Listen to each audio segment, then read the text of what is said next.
Welcome to the Prosperity Playbook, Fundamentals for Family Business, where we provide board-level insights, real-world strategy, and practical advice for family businesses. I'm your host, Price Ferguson, and today we've got an exciting lineup for you. In this episode, we'll be navigating wage pressures in family business.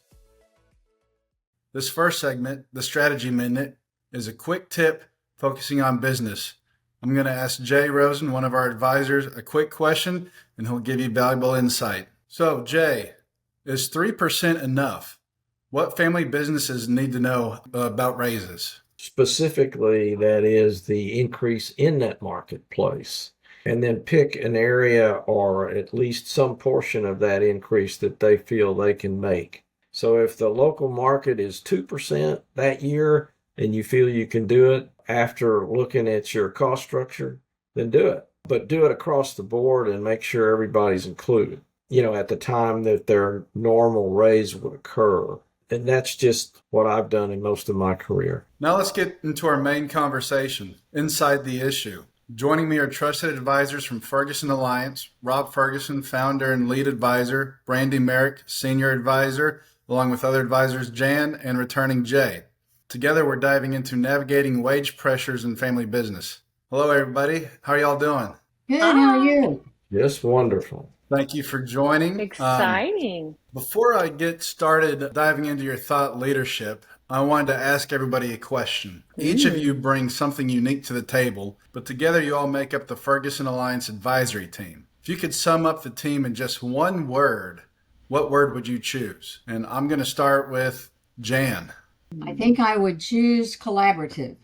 Collaborative. Good yes, one. we work very well together. Brandy? I'm going to go with dynamic. We are all very individualized, but when we come together, we really represent a lot of different viewpoints and angles. Dynamic and collaborative. Two good choices right there. Jay, your thoughts, your one word. Lots and lots of energy. Energy. Great word. Last but not least, Rob. Passion. Good. What about you, Price? Me? I would say growing. Oh, nice. We're Yeah, all growing ourselves and growing the team and growing family businesses. for So sure. that action word. All right, here's our hypothetical scenario. Daughter of a family business owner goes into the owner, her dad, and requests a 15% raise. So the question is, should you give a family member a 15% raise in this scenario? Feel free to debate strategy and talk some family dynamics. I would say that it depends on whether or not they started this daughter out at an extremely low salary because of the fact that she was a family member and just learning. And if her salary was not comparable to other people in a similar position in the company, but I would really move with caution if that's not the case. I think the answer to that would be no, they shouldn't. They should give her the same type of raise that they're giving everyone else in a similar position. Brandy, I see you nodding your head. What do you say? Yeah, I definitely think that, first analyzing, putting the daughter stuff aside, thinking about the position that they're in and what's the fair market rate for that, and starting there. That would be my starting point. My initial default was like, yeah, give it to her. She's probably below market value if I had to guess, but And Brandy, that's just but you're speaking like a daughter-in-law of a family business. yeah. So I knew you would probably say yes. In fact, give her more. But I think she'd probably be an undercut. That's my initial assessment. Yeah. Well, I mean, this does come up quite a bit. I mean, we see this with our clients, and I think it really comes down to what's the business philosophy.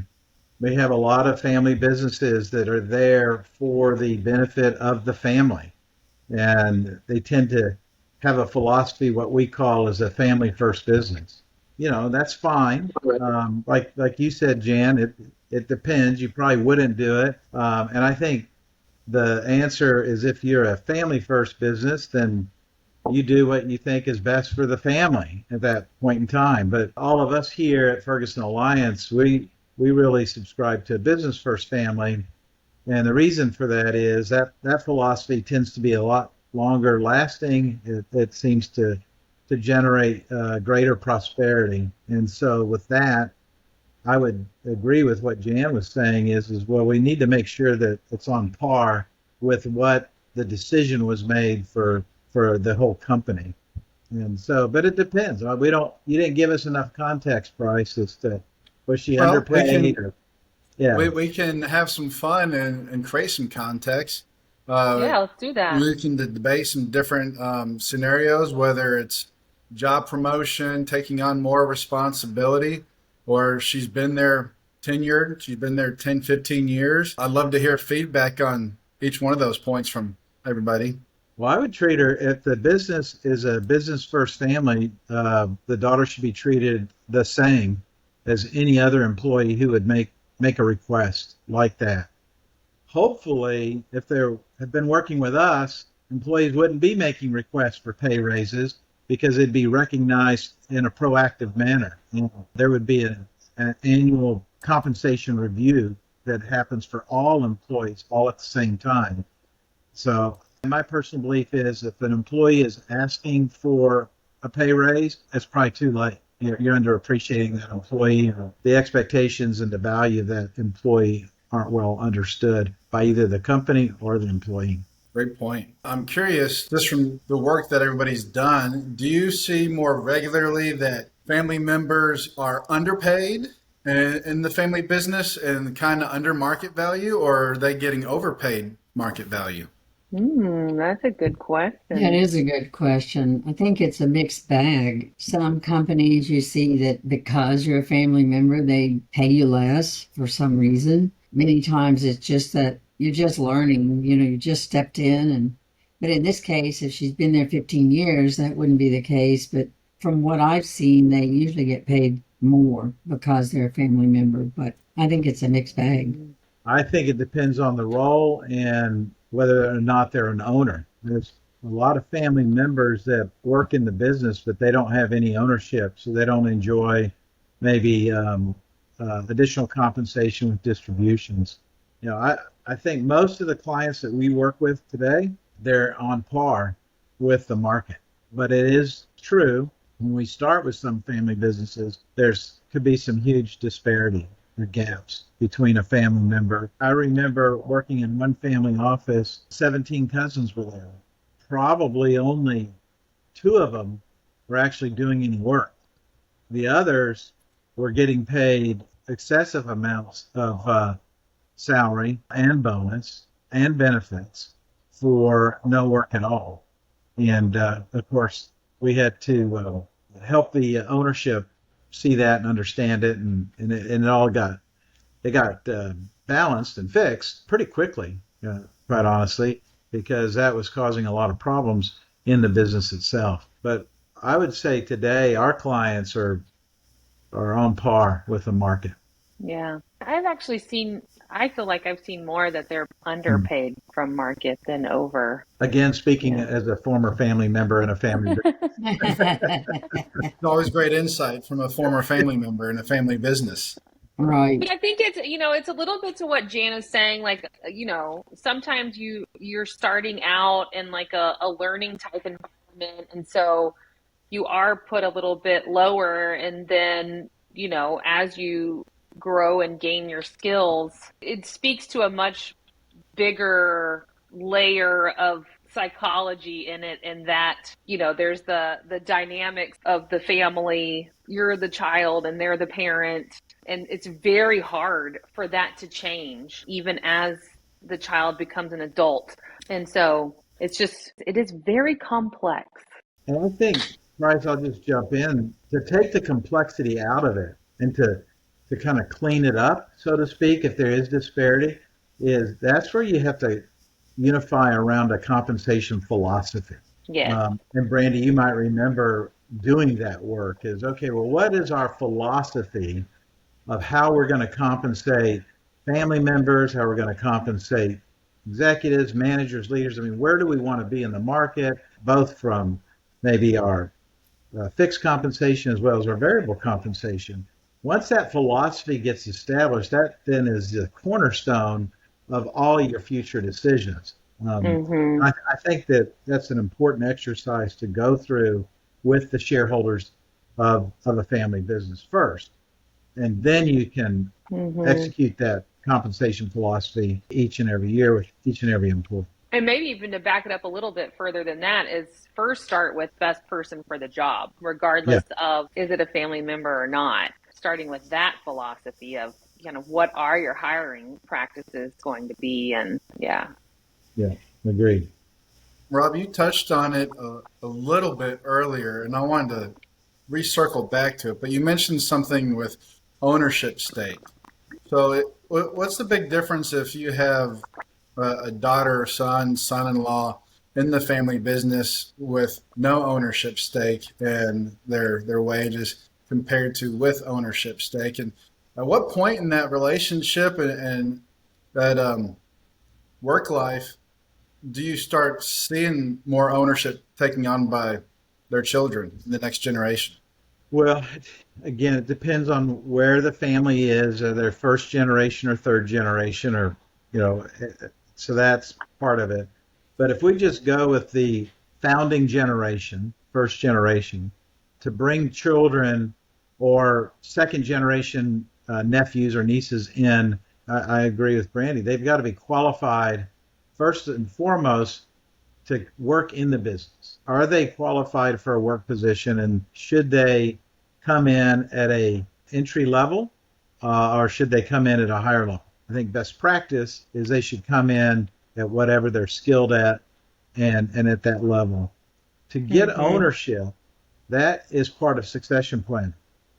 And I know we'll touch on that maybe in future episodes, but the the shareholders need to make a decision of when and how they're going to transition the ownership of the company and the leadership of the company, and they need to do that in conjunction of how are we going to transition wealth of the company, because they may have children that aren't going to be in the company at all, and so they need to be able to balance, um, I guess, in a fair way, how ownership in a business and wealth Mm-hmm. transition are all going to work homogeneously. But you do that in your succession plan, and it's usually multiple years down the road for a family member to get ownership, as well as non-family members too. That's something that we help make those decisions for owners, is when do we let executives, or should executives have ownership in our business. And so again, that's a whole nother conversation about when's the right time to do that, or is it even a good idea to do that? Well, I can attest that Ferguson Alliance is a business first over family just because I just recently joined and I know where I stand. I'm at the bottom, I'm the associate. So it's good to hear and witness that you're practicing what you preach. Yes, Um, and you're But probably under market a little bit, but that's yeah, okay. Probably, but that's we're okay. feeling like you're There's management ready though, Price. We're Yeah, we're really ready we're for you. really shooting for you to get that manager title. Yep, I'm getting in the overtime. Brandy, you on the same token, you said that being in a family business, that probably family members are underpaid, and is that something with perception of the founding generation or second generation of looking at the lower generations of I remember changing this person's diaper, or I remember them spilling milk all over the room. Is it hard for the leading generation to get those perspectives out of their head? It can be. I think, there's a lot of different dynamics that can play into it. It is maybe they came up in the business more through experience than like education and experience in another business. Sometimes in order to pay someone else better, the family doesn't pay themselves a fair market rate. And there's a lot of different reasons why that is. But yeah, I would just say I have seen that be more the case, more than them being, you know, overpaid. Did You you know, personally ever feel like you were the outsider girlfriend kind of distracting your now husband in the family business? Let's see. Let's think about that. No, I Or they just put you straight to uh work? yeah, they did. And actually, you know what? I really prided myself on making sure that the people that I worked with felt like I earned my seat at the table. And I actually had people from time to time tell me like, "Oh my gosh, like I didn't even know that you and Neil were married," and they had been working with me. You know, it was customers, it was vendors. They've been working with me for years, and so I just really made that. I wanted my actions to really speak louder than any of my status or anything like that. So I did. I hit the ground running as a hard worker, and I So it's safe to say Yes. you let your work speak for yourself and you never asked the boss for a raise, even when it was getting close to planning the wedding and maybe honeymoon. I'm a very fiscally responsible lady, so it was never so much about that. Yeah, there were definitely times when I felt like I should get more money, but that was more just driven off of thinking about what I was bringing to the table and what value I was adding to the organization and the responsibilities that I had taken on. So I feel really good about that, Right. strong And about that. And also I was educating myself too, just around what is the market value of the role that I am taking on and what does that look like? Am I being compensated fairly? I like to think I have a pretty objective view on it. But yeah, it can also get hard when you also, as a family member, know how much everyone in the organization makes.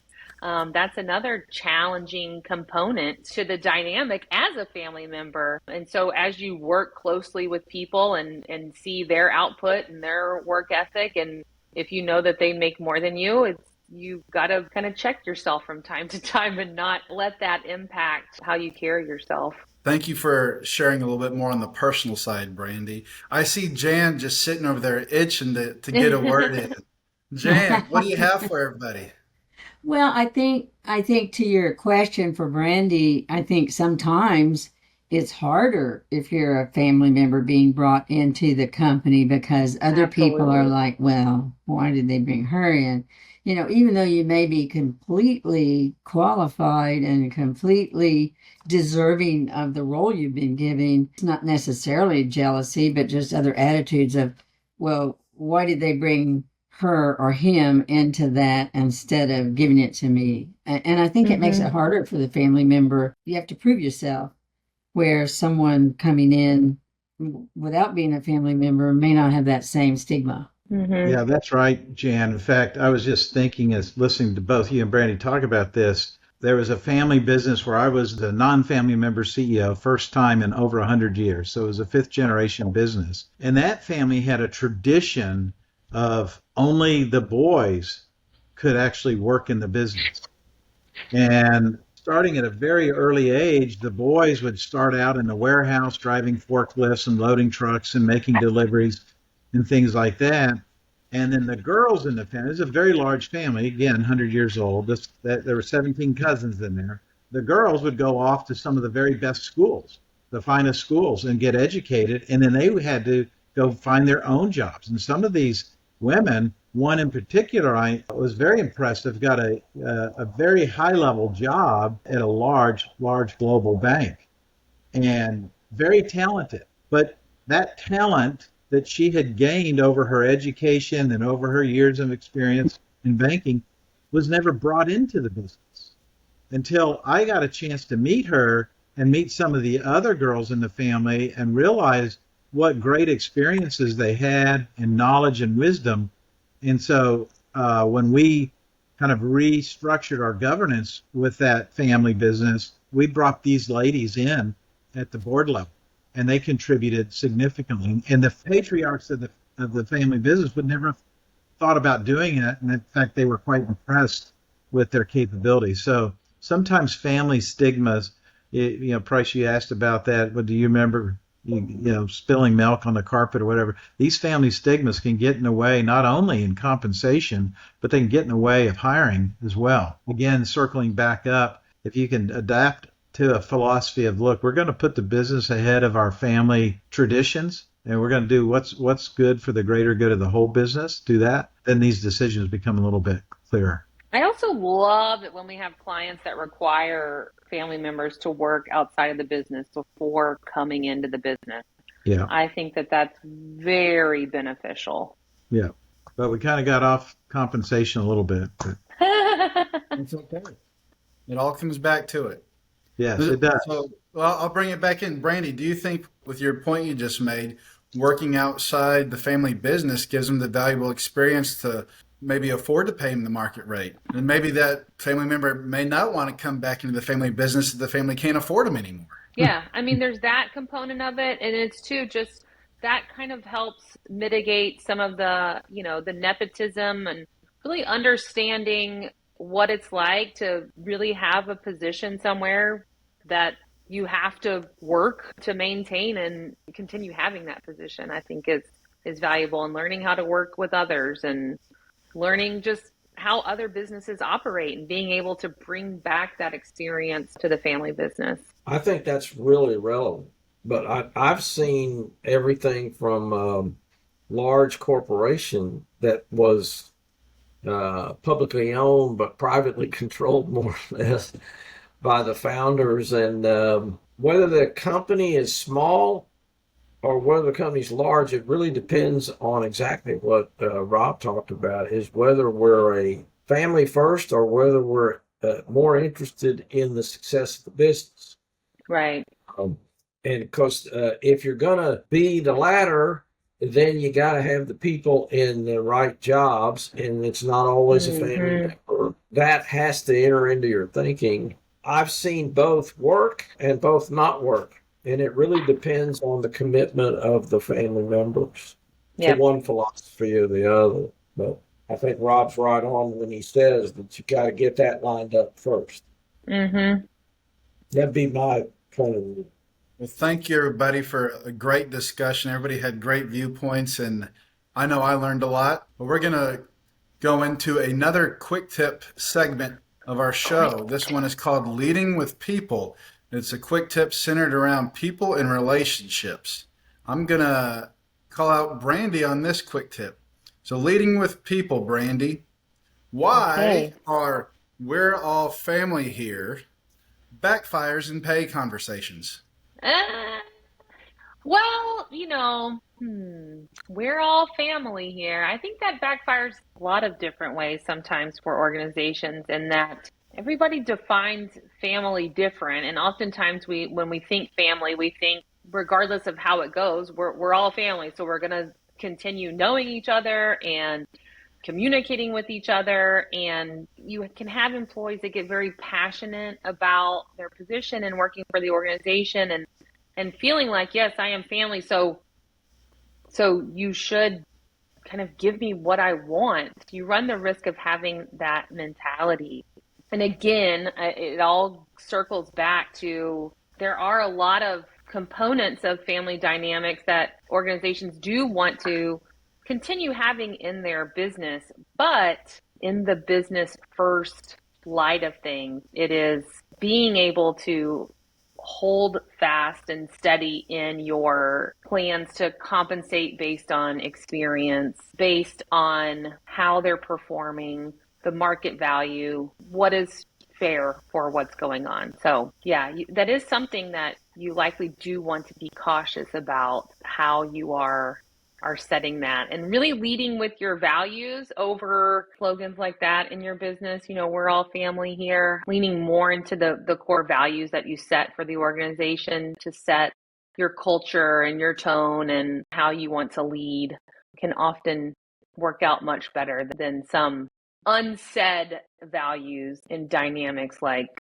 we're all family here. Thank you, Brandy. This next segment is going to be a quote of the month. Each month, we're going to spotlight a quote that inspires us and ties us back to our mission.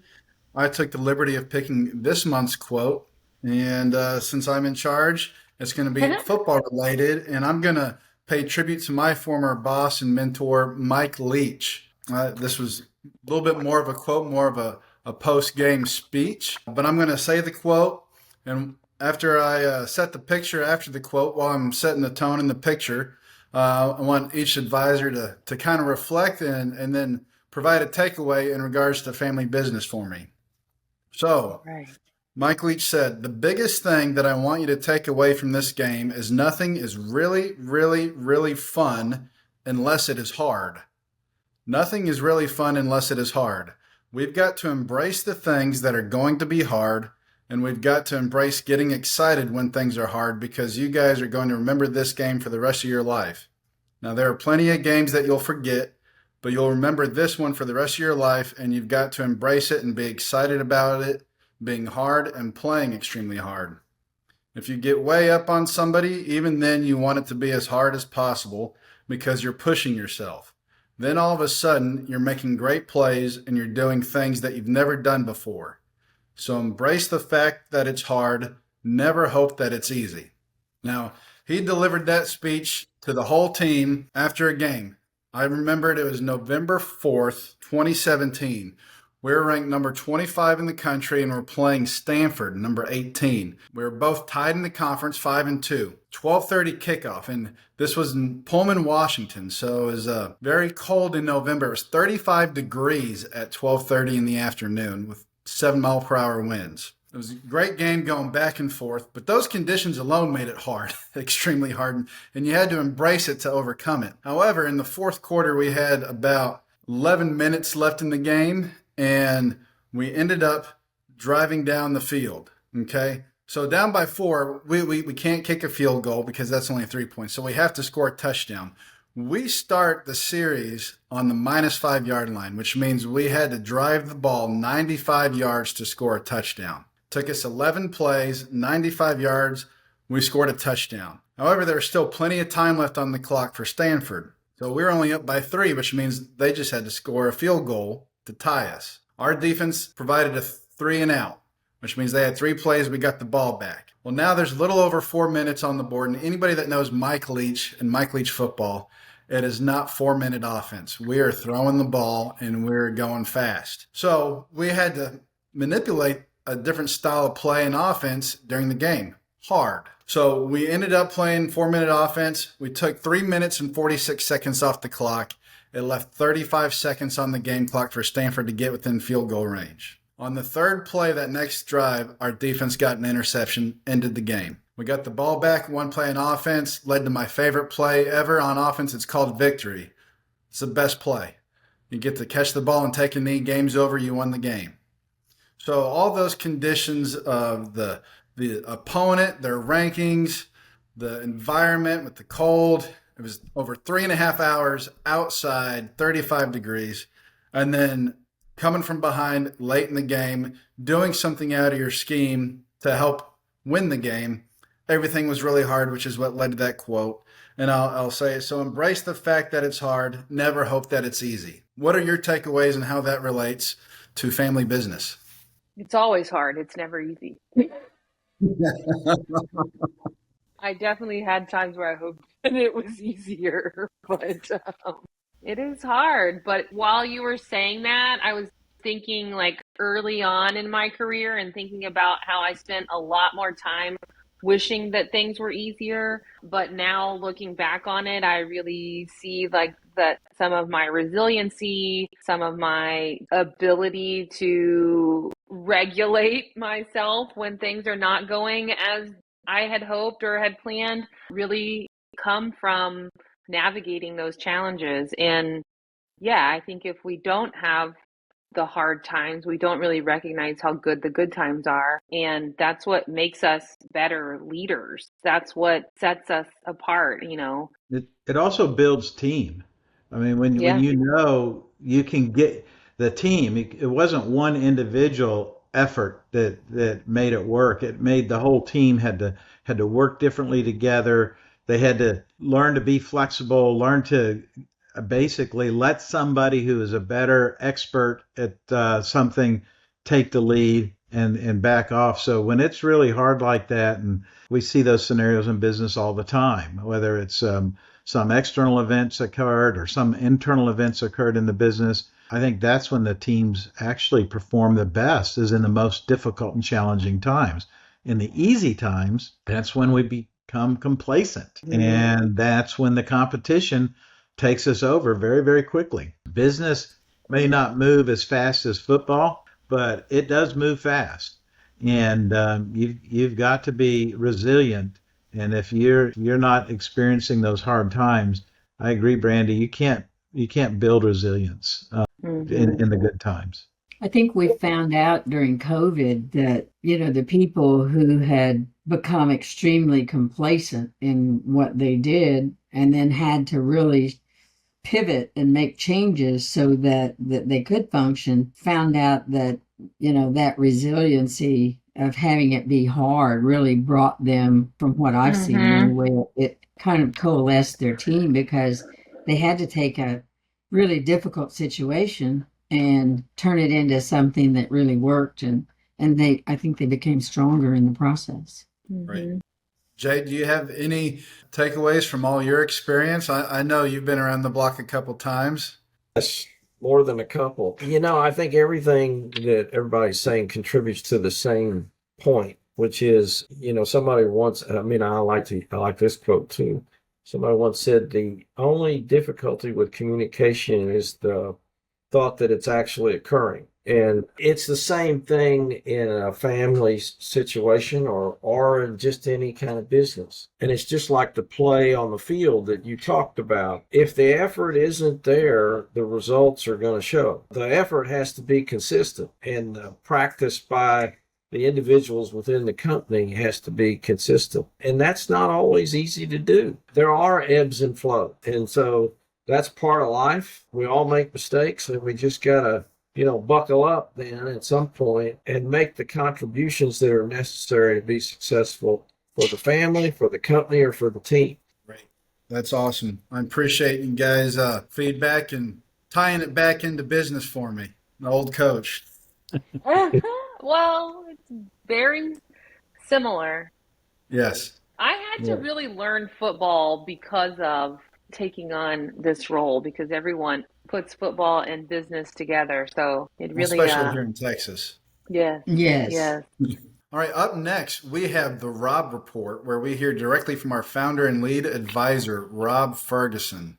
Rob, I'd like to just throw the topic out there and you take the wheel and run with it. I want to hear, and I'm sure our audience would hear, governance lessons from non-family boards. Okay, there's good lessons that you want to learn from a non-family board. And then I would say that there's some lessons you don't want to apply in a family business. I look at it in those two perspectives. We help family businesses put structure in place, tighten up their governance systems. Part of that is maybe putting in a board of directors or an advisory board. In a non-family business environment, whether it's like Jay described, it's a public company but controlled by a private entity, they have boards. I mean, there are fiduciary boards. I've been on a public board. And some of the goodness that comes from those non-family boards, number one, is board independence. I think having that board independence, you have qualified independent directors on that board that are able to bring objectivity to the strategic issues at hand. Having that board independence also helps minimize family conflicts because you've got some sage mentors on the board. So I'd say the first valuable lesson for why would I want to have a board of directors in my family business would be to bring in some objectivity, bring in some better controls with some independent directors there. I guess the lesson is you get clear separation of roles between a board of directors and the executive team. In a family business, the shareholders, well, in any business, it works this way, but it's very critically important in family business. Shareholders hire the board of directors, and the board of directors hire and oversee the CEO. And then the CEO obviously hires their executive management team. By really defining it, sometimes the CEO is the founder, is the CEO, and is the primary shareholder. Well, you can see there's no separation of duties there. And that can work very well at the early life cycle of a business. But as that business grows and expands, and over time, the business is going to outgrow the competency or the capacity of that family member who's the CEO and the board member and chairman of the board. So that's where the clear roles of separation really come in. It helps manage that overlap between family ownership and management. I would say the thing that I like the most is there's some formal governance structure in place. When I was on a public board, CEO, I had to give a quarterly update to Wall Street. And so the entire team that would prepare me for that update. So we had systems and processes to make that happen. The CFO had to make sure the books got closed on time, et cetera, et cetera. And a family business, bringing some of those same disciplines and that same structure really helps. Even though in a family business, you're not reporting to some governing entity or some public entity, but it does help your management team know their business a little bit better as they help that CEO get ready for their board meeting. It really just provides some additional, I'll call it professionalization around decision making. And then lastly, this is very important, is having a board of directors in a family business makes the family members become more strategic. In a non-family business board, that's all they really work on is strategy. And they're making decisions on important business matters. What I've noticed when there is a pseudo-functioning board of directors in a family business, they're very tactical. They're very operational oriented. They'd like to get into the weeds of things. And by shifting that mindset from the tactics to the strategy of the business can be very, very helpful for that family business. So those are the kind of the main points that I think are important. Now, some things that I don't like about non-family boards. They tend to be very short-term minded. I mentioned to you, I had to manage quarter to quarter. So we're always looking at, okay, how are we going to impact the value of the business in the next 3 months? And so very, very short-term focus. And a family business has a much longer-term focus. Families are focusing more on next generation. How do I protect the legacy? How do I build the value for the next generation? So I think is kind of the secret sauce of a family business. I would say the other thing too is how they make investments. Non-family boards tend to make investments that will give them a short-term gain, and they're also risk adverse if it's not going to add value immediately in the next, 6 months to 12 months.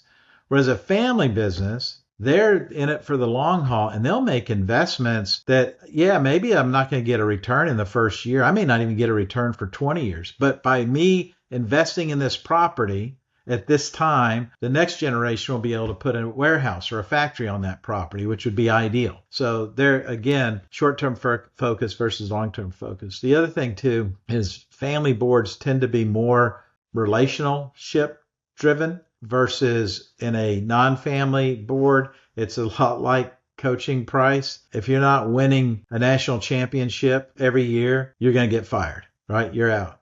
Whereas in a family business, it's more relational, just saying, well, look, this was a tough year. That doesn't mean we're going to fire the CEO immediately. We're going to work with the CEO and resource that CEO and resource that management team.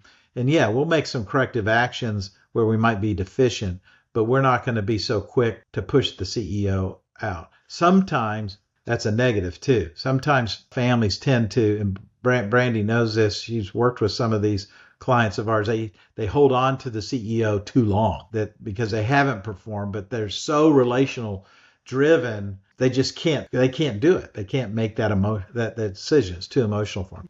So that's we're all family here. That's right. That's where it gets in trouble. So anyways, those would be some of my kind of key takeaways or lessons between a non-family and a family board of directors. Is there a certain time period on the business life cycle where you should form a board, or is it more of pain points or signals instead of the timeline? Yeah, great question. I think you should have a board from the day one, but it's not a fiduciary board. It's an advisory board. And if there's any entrepreneurs that have started up a company listening to this, they probably had a very informal board. They had somebody that they were seeking advice from, whether it was their accountant or their attorney, or maybe it was somebody that they knew in the business world that had subject matter expertise that they didn't have. So I would say as soon as you can, you should have an advisory board. And it's probably very, very informal in the formative years. But as that business scales And as it grows, then it probably needs to formalize its advisory board. And what I mean by that is treat that advisory board like a fiduciary board, be able to add more structure and more discipline, and to be able to help start beginning to separate the duties between family and board. And what we usually see is when a company is starting to get close to 100 million in annual revenue, and or there's multiple generations now in the family business, either they're operators or shareholders, that's probably a good time to put in a fiduciary board. And by doing that, that fiduciary board can really help oversee and manage the whole succession process, not just of the CEO, but of the other executives as well, to keep that business moving from one generation to the next. Any quick tips or pointers on how to formalize your advisory board? Yeah, make sure you get the right people. And you want people on your advisory board that know something you don't know. Too many times I see advisory boards, it's their accountant, it's their attorney, and it's their barber, or their golfing buddy. And it becomes a social club. I don't recommend having your accountant or your lawyer on your advisory board. They're going to always be advisors for you. You want to add to it. You want to bring in expertise that you don't have that can actually give you advice. You don't want to bring in people that don't have any knowledge that will be accretive to your knowledge. Well, thank you, Rob, for your insights and sharing your proven thought leadership. Our next segment is our guest spotlight. We're going to dive into that one. Our guest spotlight is actually an advisor spotlight this month. So we are going to focus on Jan Southern, Trusted Ferguson Alliance Advisor. Jan, thank you for being here and opening up a window into your life. All right. Let's hear your quick elevator pitch on your background. Well, I started out my career in a bank when I was in college and worked my way up from drive-through teller to being the head of operations, and went from there. Once my ex-husband graduated from college, then we moved down to Dallas, where I became a corporate cash manager. And from there, just to make it all quick, I went to work for John Floyd at John Floyd and Associates, who was a family-owned business, and thought, this is going to be kind of short term, but I went to work for him and stayed there for 42 years. Left that company and thought, I'm just going to relax for a little while, and found out that retirement was not for me. And about a year and a half ago, I found Rob Ferguson, or Rob found me. I don't remember which way it was. It could have been a little bit of both. And so I brought my experience as a business process reengineering, and part of my strong expertise is in income and expense reduction. But we have a wonderful guy named Jay Rosen who takes a look at that. And so in our collaborative world, I have kind of focused on the reengineering portion of my experience. And when I joined Rob, I said, Rob, you seem to be really busy.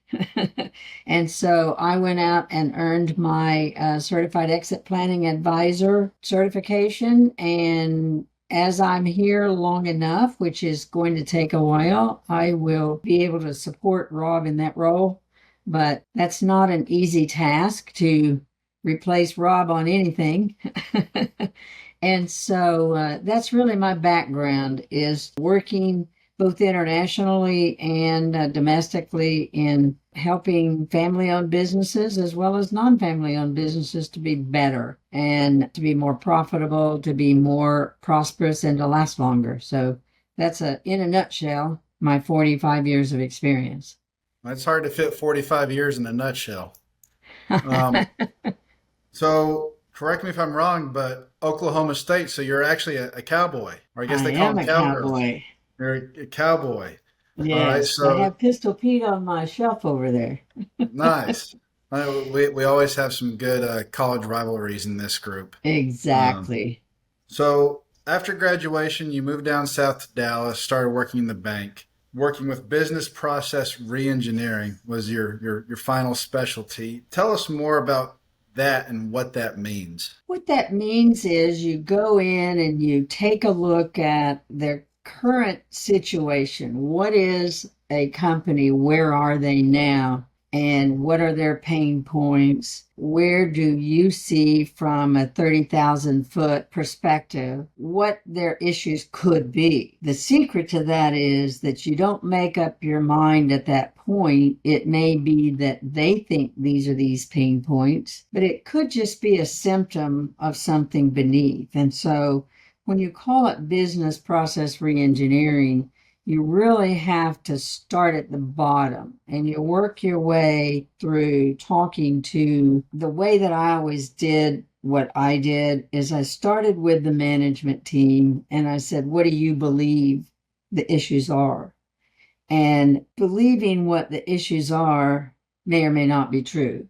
And so then once you've had that conversation, and those are generally shorter conversations, then what you do is you go down and you talk to the people who do the work. Nobody knows more about the work and how it actually occurs. It may be that I have SOPs and there are ways that it's supposed to be occurring, but the pain points may arise because that's not what's really happening. And until you get down and you talk to, we even talk to the janitor. Sometimes the janitor who sees everything really knows what's happening.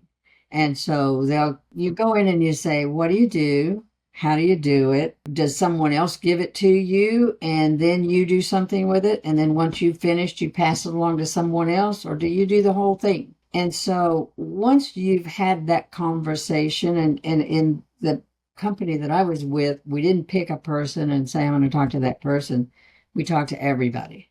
So if you had 150 employees, we had 150 conversations because our favorite person was Louise. And so Louise may say, well, this is what we do. But then you talk to Sally and say, well, that's not the way I do it, And so you want to make certain that through asking those questions, you really find out what's happening and what someone believes is happening versus what actually is happening. And you never want to say, at that point, that you know what's happening until you've spoken with everyone. And then you go back, you look at the data. The data may show that, well, they say, oh, we don't have any issues. We don't have any problems. We always do it this way. But the data may say that's not really what's happening. And then you go back and you say, well, let me ask this question. Because, in your own mind, you're saying what I'm seeing doesn't bear out what I'm hearing. And so you continue to ask questions until you finally get to the answer. And then you go back. My process is I always go back to the management team and ask questions again. This is what you see as a pain point, but is it possible that basically this is not what's happening? And could it be that this is the way it's really happening? And so you just keep asking questions until you get to the bottom of it, and then you can make your recommendations. The worst thing that can happen in business process reengineering is you go in with an idea. You say, well, this is what's happening. I can see it, but you're at your 30,000 foot perch, and so maybe you don't really see it. And so you have to make sure that your recommendations are borne out by you've asked the questions, you've received the answers, you've talked to the bottom level of people, the middle level of people, and the top level of people, and you wait until that all coalesces until you really identify it may not be the pain point, it may be the symptom of the real pain point. And so that's business process reengineering, kind of tied up with a bow. So needless to say, you and other business process reengineers probably extroverts, like talking and meeting with people. Oh yeah. If you can't talk to people, I had a guy that worked for me and he says, I don't know anything about this business. And I said, but you love people, don't you? And he said, yes. And I said, I can never teach you to recognize that there's an issue. I can help you with the answer, but I can't tell you there's an issue you need to be asking questions about. And he's one of those people who really ended up being one of the best advisors I ever had, because he could walk in the room and say, there's an issue here. I may not know what it is, but I know I need to ask questions. Had another one that he always decided before he walked into a room what the problem was. You're never going to be successful. And so Yeah, you have to be an extrovert. You have to be comfortable in walking into a room, and sometimes people don't want you to be in there. And so you have to have a thick skin and you have to be an extrovert. Well, this is a great question. I know a lot of people are wondering this. I've had lots of professional service people I've met with recently ask me this question, and I figured I'm going to throw it your direction. What is it like working with Rob? It's great. It's challenging. Rob always challenges you to be the best you can be. He's not timid about giving you coaching if he sees that you need it. And I think it's always constructive criticism. It's never not constructive. And if you really admit it to yourself, it's something you needed. It's constructive criticism that you needed, and be coaching and teaching you constantly. I think that's something that's really, really good. If you're going to be a good advisor, you need to be able to take some coaching along the way. This is a different environment for me. I've always was in banking. And so learning to be on a wider scale and learning how to advance in that area, I think has been very good. And that's one of the benefits that Rob brings to you. I Yeah. So know listen up, Cindy. we'll get to Jay and Brandy on their advisor spotlight questions and what they really think. They're going to have some more time to think about that question. But being on this team, you've even mentioned that you work with Jay and Brandy. You brought that up in your background a little bit, but do you have kind of a behind the scenes funny collaboration story working with any of them? Oh my goodness. I think one of the greatest things is that when I came into the company, the technology that they used was totally different. And at the same time, we were implementing a new software, and Brandy was heading that up. So not only was it different for me and what they used to use, it was really different for everybody on what we were currently using. And so Brandy was very helpful, and so was Rob in bringing me up to speed on that. And then when Jay joined us, not only was he unfamiliar with what we did, but had a lot of challenges. And he and I kind of laughed at each other because we were trying to figure out what we were doing and technology wise. Another funny story is when I first joined the company, we started off on a project, and Tom Anderson was with us at the time. And I didn't know how the stuff worked. And when I say stuff, I mean the technology and how we saved out files, etc. And I messed up one of his spreadsheet, and I swear his head exploded. And so I think that probably Jay's felt some of that along the way as well. So, learning to use SharePoint where things, if you're going to touch a file, that's what's happening. And so that was something funny that I swear, I think his head's finally put back together, but I think it exploded. Well, thank you, Jan, for sharing your journey and expertise with us. Before we wrap up, it's your turn. Here's our question of the month for you, our listeners. How are you handling wage pressures in your business right now? Send us your answers and we'll feature some of your responses in the next episode. Message us on LinkedIn at linkedin.com/company/Ferguson-Alliance, or feel free to email hello@ferguson-alliance.com, or you can DM me on X directly. My handle is @CoachPriceFerg. Ferguson Alliance's mission is simple. We help family businesses prosper. If this episode added value, share it with a colleague or a friend. Leave us a comment with ideas for future topics. And be sure to like, rate, and subscribe so we can keep bringing you more conversations that matter. That's it for today's episode of the Prosperity Playbook. Thank you for listening, and make sure to join us next month for more insights, strategies, and stories to help family businesses win across generations. We'll see you next time.